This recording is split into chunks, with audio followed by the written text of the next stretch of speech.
Felkészülten várja a Salgótarjánban működő raktártechnikai állványokat gyártó cég Horvátország uniós belépését. A Kft. Egy Zágráb melletti üzemmel közös termékgyártást tervez, és ezzel növeli a dolgozói létszámot is. Mert export lesz, angol export lesz, és szeretnénk, hogyha a lehető legjobb minőségben menne ki. A gazdasági válság hatására sem omlott össze a salgótarjáni cég. Előre menekültek, egyebek között 100 millió forintos informatikai és innovációs központot hoztak létre, valamint 32 millió forintért korszerű gépeket vásároltak. A cég gyártmányfejlesztési elképzeléseinek megvalósításához 56 millió forint Európai Uniós támogatáshoz jutottak. Folyamatosan gyártás közben is mindig odafigyelünk a minőségre, többszörösen ellenőrizzük a termékeket. A modern raktártechnikai eszközöket gyártó cég jelentős árbevételt ért el külkapcsolataik bővítésével.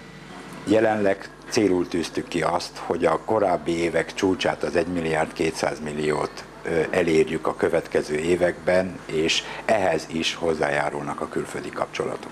Az, hogy az Európai Bizottság jóváhagyta Horvátország uniós csatlakozását, már most gyorsabb, hatékonyabb, egyszerűbb gazdasági kapcsolatokat eredményez. Egy horvátországi céggel kétoldalú szerződés közöttünk, ami kölcsönös termékcserén alapszik. Ettől azt reméljük, hogy a forgalmunk növekszik, értékesítésünk növekszik, eléri a korábbi évek szintjét, ami maga után vonja azt, hogy jelentős létszámfejlesztést kell végrehajtanunk.